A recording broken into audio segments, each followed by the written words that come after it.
So Tim, we have a question from the website, from the streaming website. All right, great. And so that's good news. It says, Tim, are you in favor of an amended constitution, and if so, how? I guess that leaves it up to you for what you see might need to be done for amending our Constitution, if you think so.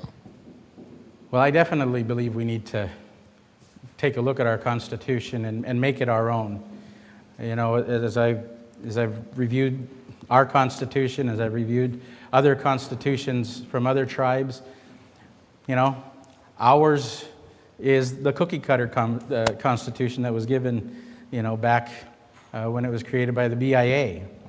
There's a movement now, you know, recently over the last several years, tribes are going in and developing their own constitution. They're making their constitutions their own. And as I've said for the last several years, I believe that we at some point need to do that for ourselves. We need to come together as a membership and create our own constitution that reflects our tribal values, that reflects our goals, because the Constitution is really that document that tells our membership, tells the world where we're going, what we value, where we want to go, how we're going to get there, how we're going to govern ourselves. And so, yes, I believe wholeheartedly that we need to, at some point, get there. Where do we start? We probably need to start by setting up a constitutional revision committee or something along those lines, and recruit those folks that are really passionate and interested in that area, and let them start to work on it. And then as they work, as they progress, then we present it at meetings like this. We present the work that's been done at larger membership meetings, and we continue to get the input. Revising a constitution isn't going to happen overnight. It's going to take some time. But I believe that we can do it if we will work together and make it happen. And just to follow up, that was from Lori in San Diego, so we have somebody outside of our area asking questions. Thank you, Lori. But she did follow up and ask how that would affect enrollment as far as an amendment constitution. Do you have any thoughts to that? Obviously, that enrollment is a part of the Constitution, and that's one of those areas that, you know, can get controversial and can be touchy. And so again, that's something that we are going to need to have the input from the membership.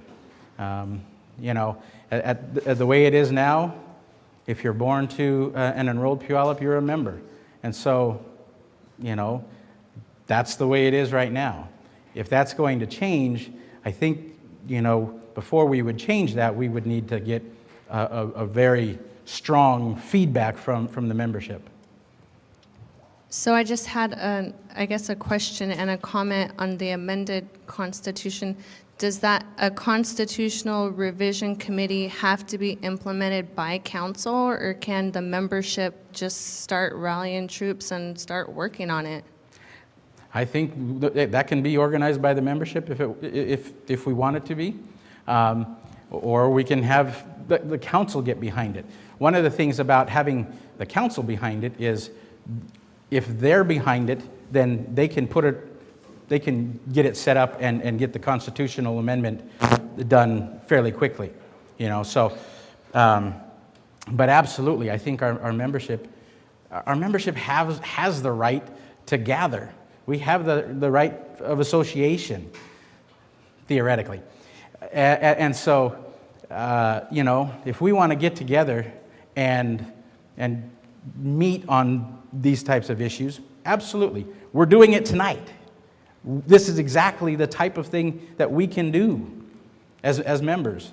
This isn't sanctioned by Tribal Council. Tribal Council didn't put this meeting on. We, the members, put this on. We brought everybody together, and we can do it. As Annette said earlier, it's not that hard, and so we can definitely do that. Yeah. Henry.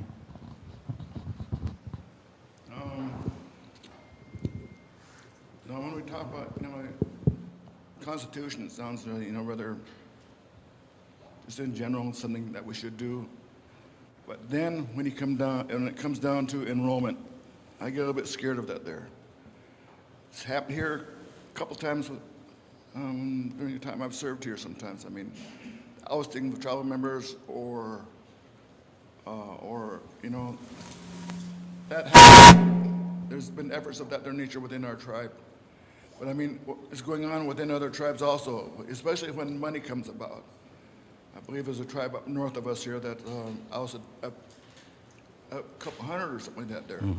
One east of us here, they've taken some out, you know, and so it gets a little bit scary there when it comes down to enrollment issues, when it comes down to things of that their nature, you know. I mean, I get scared of it. You know? Yeah, that one thing I'm very comfortable in saying is I don't believe in disenrollment. We're all members right now. We're all members. I don't support disenrollment. So.